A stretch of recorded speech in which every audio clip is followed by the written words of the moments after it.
sports seen in someone else's perspective. The NBA, the MLB, the NFL, NCAA, everything sports related. Seen by Steve Puzzle's perspective. It's the SB Show. Show with Steve Puzzle exclusively on YouTube. Here is your host, Steve Pius.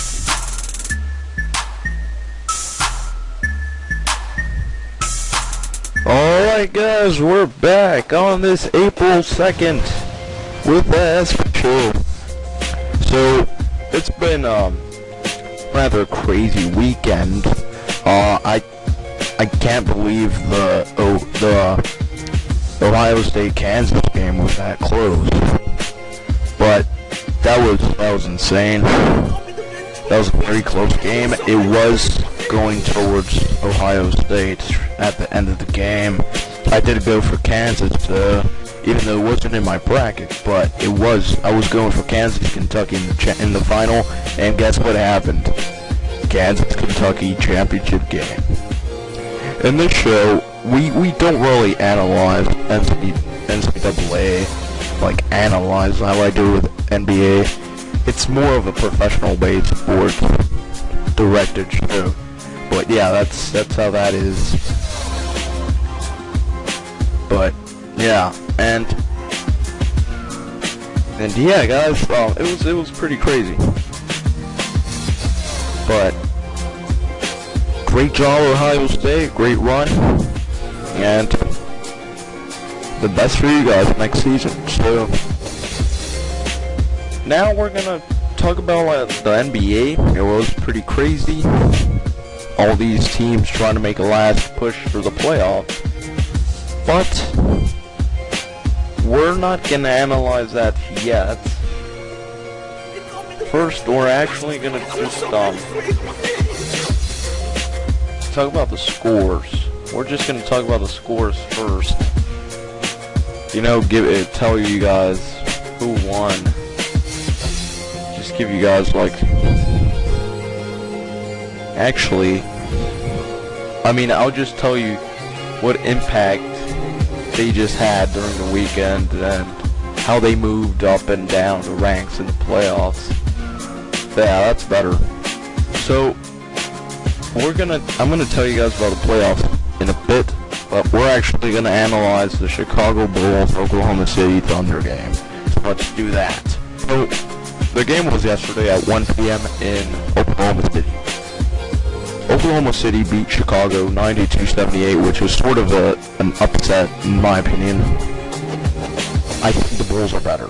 I really think the Bulls are better, but the Thunder are more stable and they're just a better formed, better coordinated team. I do think the Bulls are tougher. Even though the Thunder are just incredible, it's just that both teams are very strong. I just think that the Bulls are a bit more dangerous, a bit more experienced. That's what I mean. But the Thunder have a bigger shot at getting the championship title. So I wouldn't be surprised if it's Bulls Thunder in the finals. That's for sure. They're both pretty good. They're both almost even matched. But it was a good game. And the Thunder beat the Bulls by 14 points. So we're going to analyze this now. So it was a dramatic game, definitely, between the top teams in the Western and Eastern conferences, and the Thunder never trailed in the game. They led by as many as 30 points, and they won their 6th straight game in blowing out Chicago. I wouldn't really consider it a blowout, though. 14 points. It was a bit of a mistake for the Bulls. They don't really play this way, but it wasn't an upset. It wasn't, yeah, an upset, but not a blowout. So, I just think it was failure from Chicago. But Russell Westbrook, insanely great player, very good, 27 points, and Kevin Durant 26. They easily led all scorers and didn't play in the fourth quarter. That's crazy. That's where this really segment gets into play. So, are you really going to tell me that two of the best scorers right now in the NBA got 26 and 27 points in just 3 quarters? Really? Really? Was the Chicago Bulls defense that bad? So you have to have that in mind, guys. It's just crazy that they got 27 and 26 points in 3 quarters. Are you really? I mean, I know these days, guys like Kobe and stuff, they're getting 40 points easily. I understand, but that's Kobe. That's Kobe. He's first in the rank right now in scoring. Westbrook and Durant, I mean, Durant is in the top 10. Westbrook, probably in the 30s or something like that. I mean, he is good, but, I mean, in the point guards, oh yeah, he's like in the top 5, I guess, I'm pretty sure, but in the overall of all players scoring, I think he's in the 30s, 20s, maybe as high as 15, but I mean, he is good. I don't think he's one of the best in scoring in the league, but he is pretty good. But it's still crazy. How the heck can they score 53 points in 3 quarters? That's crazy. And even though Chicago had to play without Derrick Rose for the 10th straight game, that's pretty much why they're tripping. He's battling a groin injury, and Rip Hamilton missed his 15th consecutive game with a bruised shoulder. The Thunder defense was stifling, holding the Bulls to just 30.6% shooting almost halfway through the fourth quarter. Chicago's Kyle Korver, 14 points, was the only Bulls starter in double figures. That's crazy. That is sad. That is where the other segment comes into play. What was that? What was that? Are you really telling me that Kyle Korver, a guy that is not consistent, he is a three-point beast, but he's not consistent. He's always like most of a bench player. He's not that a star. He's nowhere close to Derrick Rose. He's not even close to what Stephon Marbury was, and we'll talk about him later. He has something to do with the NBA now. But Kyle Korver, I mean, he is inconsistent. You see him making some deep and sweet threes, but then the next game he's like all quiet, only getting like 6 minutes. So 14 points and the only one in double figures. That just shows that the Bulls didn't do well in this game. Reserve guard John Lucas III led the Bulls with 19 points. Oh my gosh! But 14 of them came in the fourth quarter after the game was decided. That is crazy. John Lucas, he was going from one team to the next. That guy has not been consistent at all. But I mean, that shows he has some potential. It's like Mike James. He used to be pretty good, but he's been on and off the Bulls roster. See, it's just crazy. You have all these random players just shining. You have Jeremy Lin shining for the Knicks. You don't even see Carmelo Anthony being that consistent. That's crazy. But we have a few quotes for this game. We have Thunder coach Scott Brooks saying, "We played our best defense of the year. We challenged every pass, challenged every look, and every shot. We came out with good energy and toughness. And I thought it was important that we do that in this game." So in the third quarter, Oklahoma City held Chicago to just 23.8% shooting, 5 for 21. The Thunder shot 54.5%, 12 for 22. For the game, the Thunder held the Bulls starters to just 39 points on 32.7% shooting.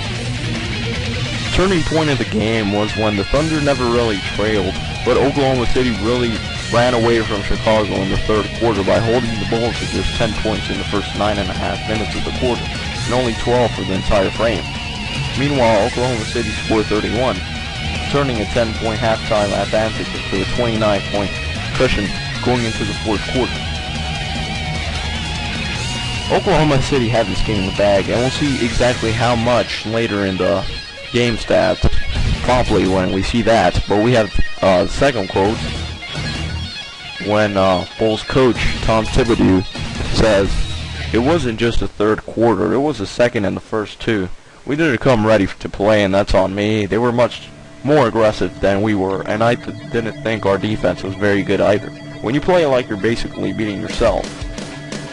So he's pretty much admitting that their defense was just not as big of an effort as they always put into it. But the Thunder started 4 for 6, 66.7%, and Durant and Westbrook were each 2 for 2. Durant finished the first half 6 for 9, 14 points. Westbrook was 7 for 12, 18 points at the break. For the game, Durant was 11 for 16, 2 for 2 on threes, and Westbrook was 10 for 18. In the fourth quarter, Lucas scored 14 points on 5 for 10 shooting. While the Bulls, they started 1 for 6, 16.7%, and finished the first quarter 9 for 23, 39.1%. Chicago shot just 35.6%, 16 for 45 in the first half.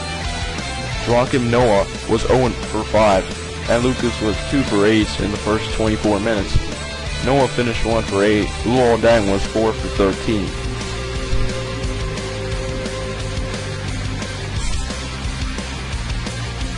Alright, so inside the arena, I found this kind of interesting. 11-year-old Addison Baker from Norman, Oklahoma got the crowd fired up. Yeah, you guys heard that. He got the crowd fired up, and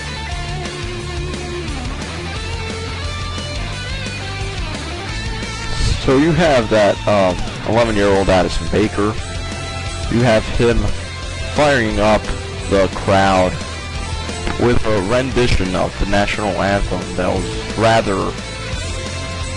rather impressing. The legendary former University of Oklahoma and Dallas Cowboys football coach Barry Switzer was in the crowd as well. So you have this kid performing a great anthem. Obviously the crowd gets fired up, and you have to recognize that. There's a lot of talent in the kids lately, but I mean it's good that they give the kids these opportunities, as well as they give in the ballparks when they sing the anthem. But I mean, it's sort of a risk. You never know. It's in live national TV. You never know what happens, but that's good. It's good to see the youth shining now. But yeah. Alright, so good move by Thibodeau. Opted to start Korver ahead of Ronnie Brewer, and Korver responded by hitting 3 of his first 5 shots, 2 of them threes. Then, despite the Bulls' reputation as the best defensive team in the NBA, it was the Thunder who brought the D in the first half, limiting Chicago to 35.6% shooting. The Thunder bothered the Bulls with active hands throughout the first half, forcing difficult shots, a trend that continued all game. So with the win, the Thunder have the tiebreaker over the Bulls, should the two teams finish with the same record in the regular season.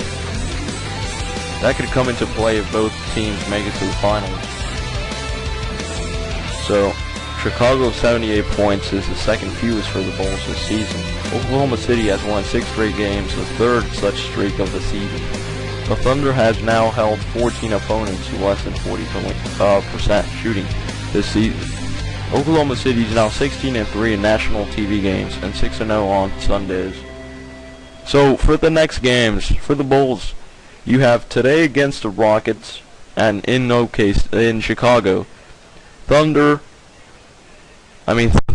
Thursday at home versus Boston, and Sunday at New York. For the Thunder, today hosting Memphis, Wednesday at Miami, and Friday at Indiana.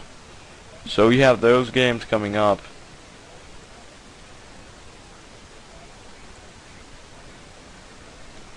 Alright guys, so in the game stats, You have the Thunder